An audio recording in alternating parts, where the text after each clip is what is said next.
The playtest rulebook for Marvel Multiverse RPG finally released, and I have a lot to talk about. So, no intro, let's just go right into it.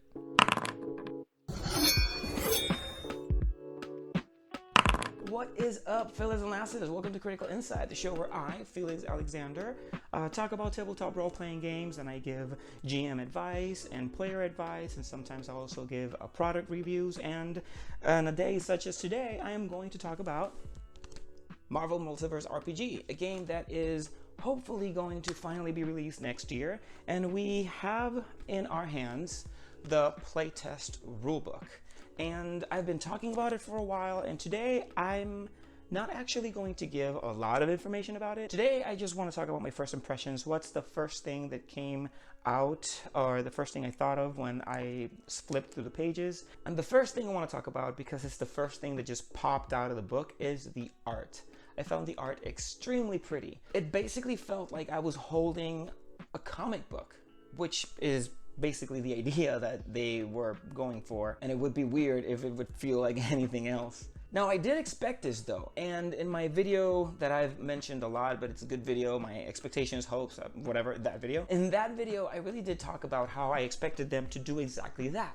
I did say though that I was thinking that they were going to use like some sort of like comic strip, actual comic with their chat bubbles and everything, sort of to switch from one chapter to the other. That didn't happen in the playtest rulebook, but there's still a chance that that might happen in the core book when the game actually releases. And one of the things that I really liked about them using the comic art is that they used comic art from actual comics. So that means they actually used art that is found within the pages of their comic books. And that to me was great because, one, it sort of honors the original artists and their vision for the stories that they decided to portray. The art that they used is specifically taken out of the comic book, which means that all of those comic books really inform the feel and style of the game. Also, another reason why I really like that they use the old comic book style is because it makes it feel like just an extension of the actual comics. So when you pick up this book and you pick up a comic book, it doesn't really feel like there's two different things, but rather a unified whole. And that, I think, is key to make sure that this works. Marvel Comics have been in circulation for so many years, and so they have so many fans from different generations. And I think that in including comic book art from recent comics to old comics, people that grew up with the original Spider-Man comics a very long time ago, and the people that are growing up now also have art that they can find and feel identified with, which is great. The second thing I want to talk about how the book looks is the format that they use to organize the information. Now, I did feel that the information in the book was kind of like overcrowded, but I also understand that they were trying to fit in as much information as possible in as little material as they possibly could, so that their cost would remain low. Regardless of that, I really did feel like the format sort of flowed. I really liked the way that the colorful words popped out and sort of divided every single paragraph into little contained sections. And that's actually something that I wanted to mention. If we look, for example, at the 5e Player's Handbook, there are some pages that there's so much information and it's all crammed in there. It does get very overwhelming. But even though the font and the text rather in the book did feel kind of crowded, because of the way that it was organized, every section was just a few paragraphs long. Because of the color in the words, the red color really popped out of the page, making like a sort of division within each section. It really felt very easy to read. And finally, about the looks, another thing that I really liked was the size, because this thing feels like it's a comic book. I have a compilation comic, it's like Avengers comic. Anyway, the point is that I put it side by side to this, and I wish I would have brought it with me. I left it at work. When I put it side by side, it's basically the same size. So again, it fits with this idea of immersion and continuity and extension of the comics. This is not just its own thing. Everything that you have, every comic that you have is an inspiration for this. And that was great because it felt like it was honoring the time fans have put into the franchise. And hey, I'm all up for that. Now, the second big thing I want to talk about is the system itself. And the first one that I want to mention is that I felt the system, and of course, because it's a new system, it's a lot to take in. But even so, the system really did feel like organic. It felt actually pretty easy to understand. Once you know where the numbers come from, everything else really flows. And one thing that I really liked was how every character has their own sort of rank cap depending on the kind of adventures that they have been in or their origin. Thor, in the character sheets or the character profiles that they provided, is rank 20. Someone like Wolverine, for example, is rank 10. And the reason for that is because, and according to an explanation that they give in the book, Thor is able to take on like cosmic threats. Like basically, he's able to protect his own planet. Thor is the guardian or protector of Earth. Whereas Wolverine, he can protect maybe the city where he's in, or he's part of like a big team that can go internationally, but his powers are limited. That was kind of weird at first, but the more I thought about it, I actually liked, because it allows a different variety of ranks within the same team to deal with different kinds of problems without necessarily feeling like someone is overpowered or someone is underpowered. And talking about that, actually, one thing that I liked is that challenge ratings for certain things keep rising as your rank rises as well. So it always feels like your character is challenged, but it also feels like your character is useful, which is something that I was worried about, but I like. But with that though, I do have to say that I feel worried about all the numbers that GMs or narrators, how they're called in this game, there's so many numbers that the narrators have to keep in mind.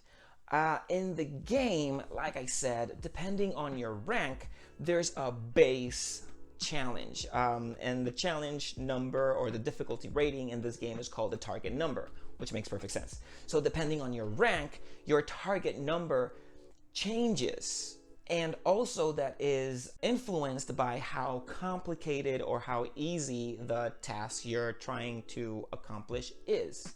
So GMs have to think about not only everything that's going on with each player's characters, but they also have to have this table in mind, character's rank and how hard the complication or how hard the task is. Which the table makes it pretty easy, I guess, but it's still a lot that GMs have to take a mental inventory of. So it could get a little complicated, but I guess we'll know more if it flows or not as we play test. And actually, my first playtest is going to be Saturday. Hopefully this video is releasing on a Friday, so it may be either tomorrow or today at night. So I'll make a video also talking about that later. Something though that I didn't really enjoy, although I know why they did it, but I still want to talk about, is that they gave us certain character profiles, which are basically like character sheets. Here's the thing though. This is the format that they're using for the character profiles. And if you see, everything seems like so organized and very minimalistic. The biggest block of text is the character's biography, which is something that we don't necessarily have to write in our character sheets. This is how they presented the characters. And this is the character sheet, or rather these are the character sheets.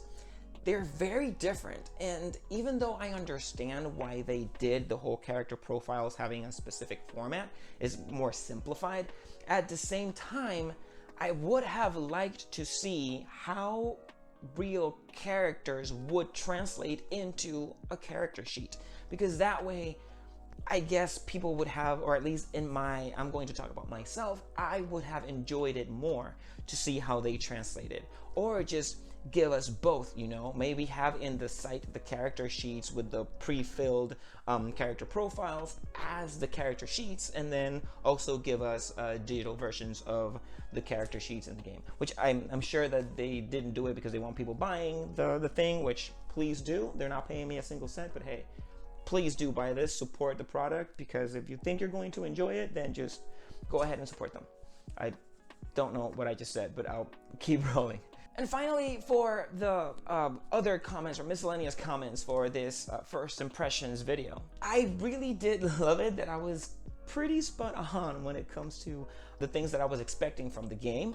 I also love that some of my hopes were pretty much met.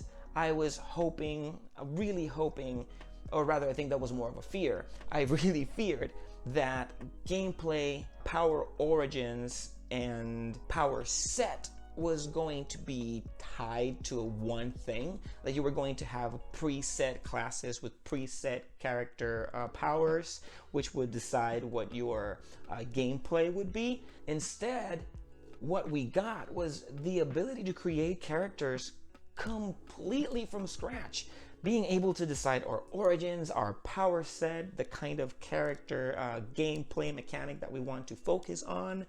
To me, it was great. And I also loved how the character's background is really intimately tied to what the character is able to do. That, for me, sold the whole thing. Also, the game to me feels pretty fresh, pretty new, but also pretty nostalgic.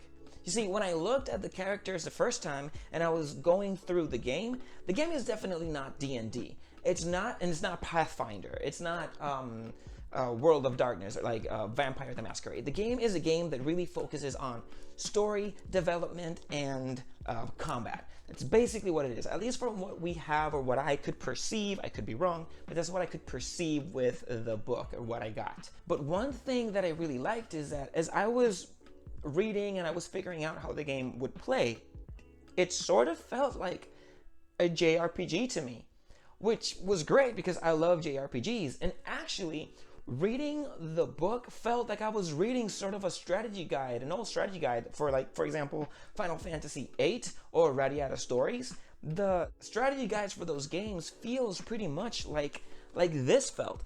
So it was pretty nostalgic, and it was great for me because, again, it sort of played those little heartstrings that were expecting a certain amount, and in my opinion, I got much more than what I was expecting.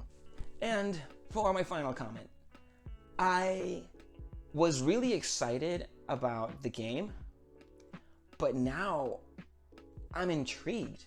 I'm intrigued about the kinds of new things that they're going to give us with the core rulebook, because despite the fact that they actually added quite a few powers, they do mention that these are just a few of the powers that they're going to give us. A few of, I think, the origins as well. I may be wrong, but this is just the preview, the demo.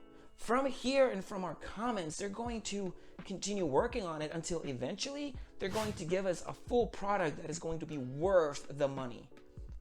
Provided that it's not something ridiculous like $70, because that'll be hard for me. Final comment, I loved it. I'm really excited. I'm really intrigued. I'm all for this.